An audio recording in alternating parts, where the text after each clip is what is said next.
Meanwhile, video has gone viral of a masked Israeli settler armed with a knife attacking the co-founder of the group Rabbis for Human Rights, Rabbi Arik Ascherman. The incident took place after Rabbi Ascherman tried to film Israeli settlers setting Palestinian olive trees on fire in the West Bank village of Awarta outside of Nablus. The video shows the masked man grabbing a knife out of his back pocket, then repeatedly lunging at the 55-year-old rabbi who is attempting to retreat. The masked man also kicked and punched the rabbi while making threatening gestures with the knife. The settler eventually ran away. Rabbi Arik Ascherman joins us now from Jerusalem, again, co-founder of Rabbis for Human Rights in 1988. For over a decade, the group has dispatched volunteers to protect the Palestinian olive harvest. Rabbi Arik Ascherman, welcome to Democracy Now! First of all, how are you? Well, I'm alive, so that's a good start, and thank God, there's a traditional blessing that one blesses after having been saved from a very dangerous situation in synagogue. And this last Shabbat, this last Saturday, I blessed that blessing and then immediately took my turn as we have different members guarding the synagogue because we're also concerned about Palestinian violence, and that's part of reality. And yet somehow we have to remember to stay human and to remember our humanity. And I think one of the things that many of our volunteers that come out to the olive harvest are so grateful for is, in the midst of all this craziness, reminding ourselves and everybody else that there really is another way. Your right arm is bandaged. What happened?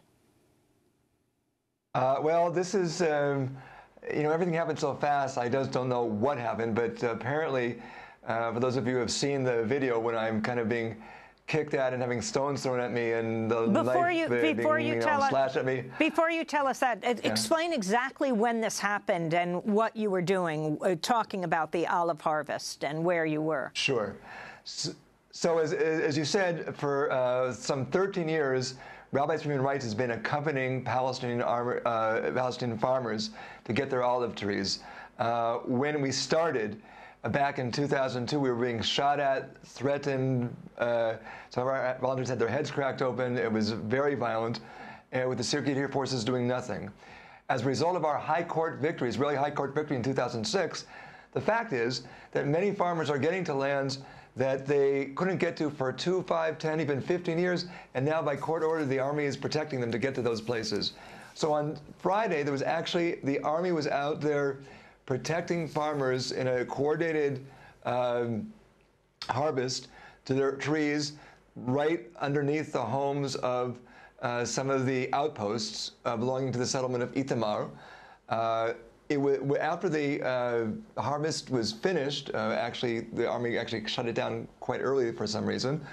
From below, from far away, we saw Israelis coming to steal olives. We call the police, we call the army. An army unit eventually gets there, but the people escape. And in the next over wadi, we see a fire breakout. At that point, the army and police aren't answering me anymore, or my Palestinian field worker, Zacharias Sadeh, who was the person who filmed the video you've seen. And so I went up to get a better standpoint, both to direct the security forces to get there and to film. While I'm focused on these, some Israelis and the fire still quite far away, another masked Israeli surprises me from the side, pulls his knife, throwing large rocks at me, kicking. I'm also trying to protect a journalist that was with me, as you can see in the video. And at one point, because I'm trying to back down while facing him, and it's very steep, I do lose my balance. That's probably how I broke my finger. And then I have no choice but to engage him, because he could have easily crushed my head or stabbed me. I'm not exactly, my son knows much more about martial arts than I do, and I did everything wrong. So eventually he was on top of me, and he could have killed me easily. And I'm wondering to this day why he didn't, whether he just wasn't a killer in his heart, at least not of Jews, whether he never intended to do anything but scare us, whether he was concerned about the cameras, or whether he had a moment of what we call tshuva, of hearing an inner call that caused him at that last moment to make a change in his plans. Or maybe even as this week's Torah portion tells us the story of Abraham and Isaac, a voice in his head saying, don't do it. But for some reason, although he could have murdered me easily, he instead ran away. We can't see if he's speaking because he has a black mask over his face. But what language was he speaking? Was he speaking to you, and what was he saying? He was speaking Hebrew. He didn't speak much. There wasn't really a time for dialogue. I was saying to him, you are desecrating God's name. You're desecrating the Torah. He's saying, how can you be wearing a kippah, a Jewish religious head covering? How dare you, get out of here. You shouldn't be here. This kind of stuff. But mostly he was speaking with his knife and not with words.